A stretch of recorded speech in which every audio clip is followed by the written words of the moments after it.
Hi everyone, I am going to be going through a handout with a sample central claim, a successful central claim that responds to this prompt.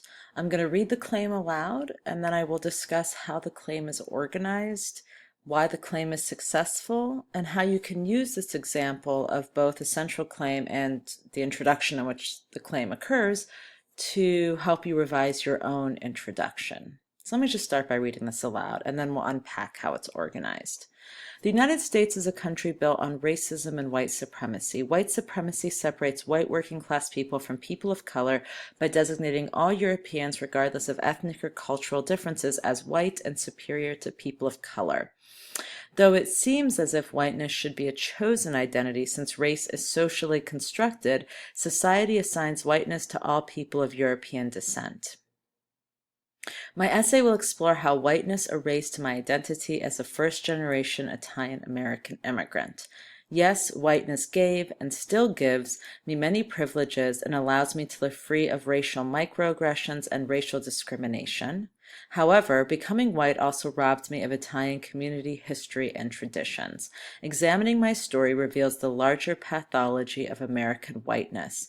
It whitewashes the identities of once diverse European immigrant communities throughout the U.S. while promoting division and sometimes even hatred between white and black neighbors and citizens.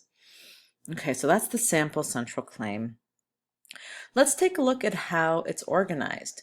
So the first two sentences, starting here and going to here, give context to the claim. So give some historical context.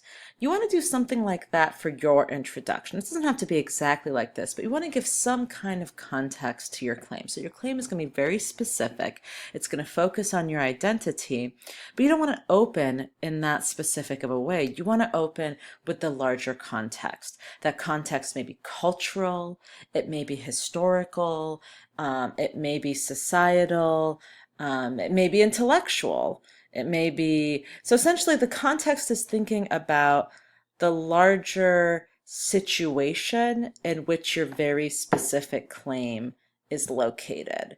So for this person, the larger situation is, the history of American white supremacy and racism. That may not be the larger situation for you. The larger situation for you may have to do with popular culture. It may have to do with um, something to do with culture in general. So it's pretty open.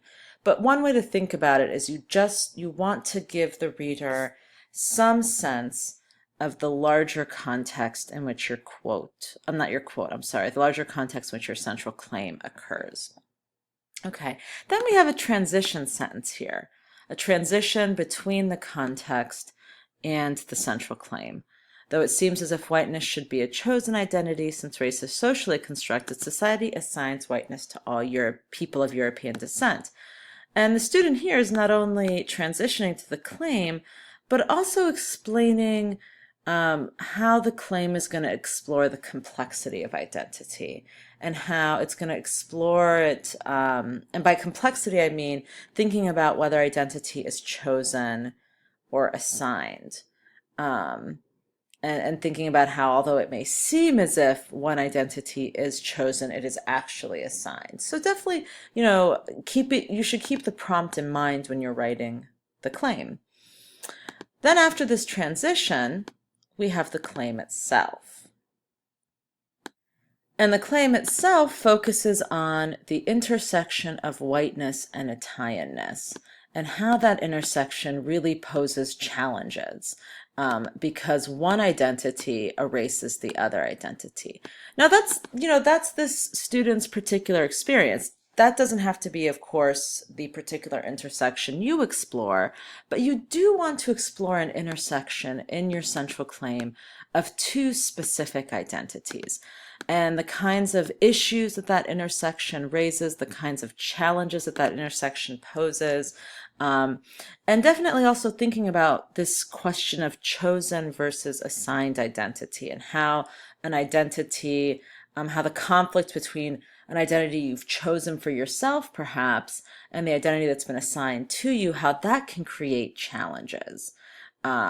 So definitely thinking about how the two identities, how they intersect, how that can create challenges, or also how the tension between chosen and assigned can also create challenges.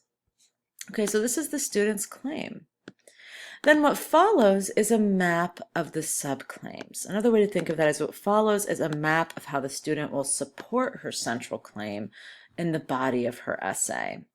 Yes, whiteness gave and still gives me many privileges and allows me to live free of racial microaggressions and racial discriminations.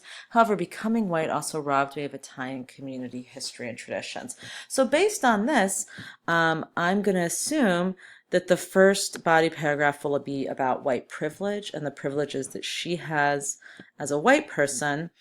And then the next 1 to 2 body paragraphs will be about how she was able to live free of racial microaggressions and racial discrimination because of her whiteness. And then it will start to unpack, though, how whiteness also robbed her of her community history and traditions, which will probably be the next 1 to 2 body paragraphs. So this really maps out 4 to 5 body paragraphs, or the 4 to 5 subclaims she's going to use to support her main claim, which you also want to do in your central claim. You want to have a main claim, then you want to have a map of your subclaims.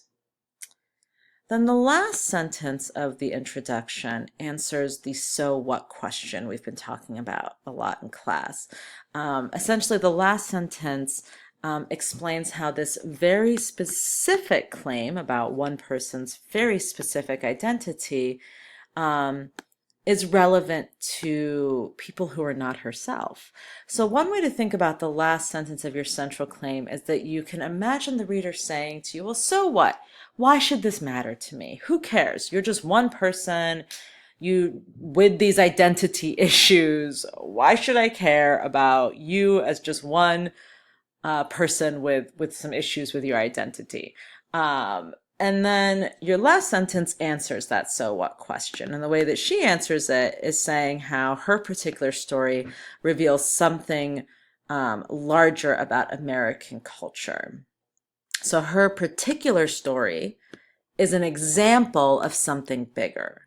So perhaps your answer to your so what question will be how something very specific about your identity or identities actually illuminates something larger happening in the US. So then just to recap down here, you want to make sure that the two identities you choose are very specific, not general. So race is general. You don't want to say my essay is going to explore race. You want to pick a particular race. Or gender. Gender is too general. You want to say specifically whether your essay will explore masculinity or femininity, being male, being female, or being neither, right? Non-binary. Or transgendered are also, gender categories. So being non-binary, that means you don't identify as either gender, or being a transgendered woman or man. So those are all specific. Also, subculture, that's another example of something that's just too general. You want to specify the subculture. If you are going to talk about a subculture, you can talk about surfer subculture, football subculture. Same goes with ethnicity. So that's just one item in the checklist for your central claim. 2, think about the relationship between your identities. Are they in conflict? Do they or maybe they're not in conflict. Maybe they're not. Maybe they complement each other. Know that the conflict can be between two identities, such as in this central claim, or it can be between how you choose to identify yourself and the larger societal stereotypes, narratives, or ideas about your identity. You want to make sure you give a map of your subclaims that answers how and why your two identities intersect, or how and why, what happens during this intersection, or how do I explain this? This sort of explains what happens when you think about the intersection of these two identities. What are the challenges? What are the complements? What are the conflicts? That's the map. And then your one sentence explaining the larger significance. So if you follow these 4 steps for your central claim, as well as this tip right here for how to open your introduction, yeah, I think you're going to have a pretty well organized central claim, and pretty well organized body paragraph. So just two quick tips that I know we already talked about in class. Don't be afraid to get creative with your sources. You can discuss, for example, how the narrative, stereotypes, or scripts about a particular identity have shaped you, even if you reject those narratives, stereotypes, or scripts. You can also discuss how the absence of certain hardships or the having of certain privileges can shape you. So if there's a reading that talks about a hardship that you didn't have, you can still use that in your essay if you think that the privilege of not having that hardship shaped your identity. You didn't have to read all the articles from this unit, so if you find that the articles that you read don't really apply to your identity, go back to the ones that you didn't read and see if you can find one that you didn't read that you can use in this essay. If you're still having a hard time, you can use one outside source. I just have one request when it comes to using an outside source. I want you to get it approved by me first. So email it to me, and I will let you know if I think it works. Usually sources that are good to use in essays are sources that have an author attached to them, and sources that were published in a reliable source. So in a magazine, in a newspaper, maybe one that you found in the databases that's scholarly. So something from the New York Times or from a scholarly journal is more likely to be a credible article than, you know, a Wikipedia page or, someone's blog post.